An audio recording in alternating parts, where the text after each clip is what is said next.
सुबह प्रातःकालीन उठकर भगवान को प्रणाम करके भगवान नाम जप करते हुए अपने पति और परिवार की अनुकूलता की पूजा करनी चाहिए।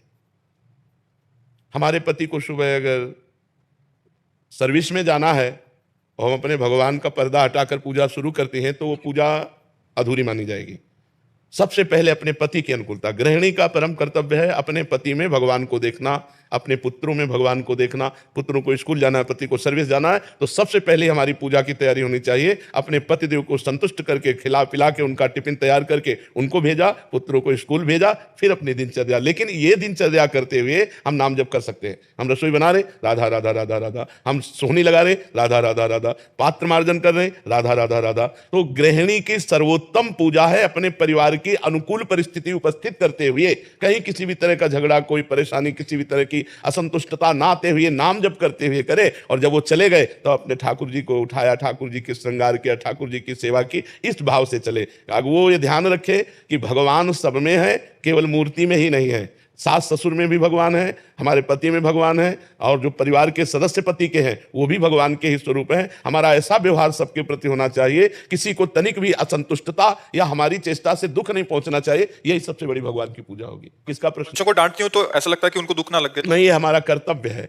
जैसे एक शिष्य अपने गुरु के अधीन जो है, तो गुरु का कर्तव्य है कि शिष्य के दोषों को देखकर उसका दंड विधान करते हुए उसे निर्दोष करे। जैसे एक पुत्र पिता के अधीन रहता है तो पिता का कर्तव्य है पुत्र को गुणवान बनाने के लिए आवश्यकता पड़ने पर उसे डांटे, उसे शासन में ले। तो ये कोई दोष नहीं है, ये तो हमारा कर्तव्य है, हमें कर्तव्य पालन करना है। आदर्श श्रीवास्तव जी मुंबई से। राधे राधे। राधे राधे महाराज जी। महाराज जी, इनका भी सेम प्रश्न है। कह रहे कि जब ऑफिस में किसी कर्मचारी को दंड देता हूं तो मन जलता है कि जब भगवान सबको क्षमा कर देते तो मुझे भी क्षमा कर देना चाहिए, तुम क्यों दंड? भगवान सबको क्षमा नहीं करते, नहीं तो ये सब किसी को कर्म भोग भोगना ही ना पड़े। सब मंदिर जाते हैं, सब हाथ जोड़ते हैं, सब जय जय मनाते हैं, नहीं क्षमा करते हैं।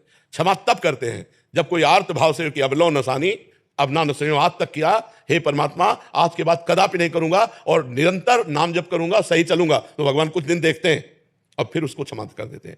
अगर ऐसे कोई गलती नहीं करना चाहता, गलती करने का स्वभाव नहीं है, लेकिन स्वाभाविक संयोग के साथ गलती पड़ गई और हम अधिकारी पद पर हैं और हम देखते हैं कि इसका गलत स्वभाव नहीं है, गलत करना भी नहीं चाहता, संयोग के साथ गलत हो गया, तो छोटा मोटा दंड देकर उसे क्षमा कर देते हैं। या हम आगे उससे गलती ना हो ऐसी बात कह के उसे क्षमा कर देते हैं। लेकिन जिनका स्वभाव ही है अपराध करना, गलतियां करना, उनको क्षमा नहीं करना चाहिए। उनका सुधार ही दंड के द्वारा होता है। वो क्षमा के द्वारा ठीक नहीं, वो क्षमा के द्वारा उनकी आपराधिक प्रवृत्तियां और बढ़ती हैं। उनको दंड के द्वारा पवित्र करके शासन में लेना चाहिए। तो ये भगवान ने इतना तो ज्ञान दिया ही है कि सामने वाला व्यक्ति आपराधिक प्रवृत्ति वाला है या संयोगवशात अपराध बन गया है। कभी कभी ऐसा होता है कि आपराधिक प्रवृत्ति ना होने पर संयोगवशात अपराध बन जाता है। तो संयोगवशात प्रवृत्ति जो नहीं है उसको हमें क्षमा करना चाहिए, लेकिन आपराधिक प्रवृत्ति वाले को क्षमा नहीं करना चाहिए। उसे दंड देना ही भगवान की पूजा है। भगवान ने दंड विधान बनाया क्यों है?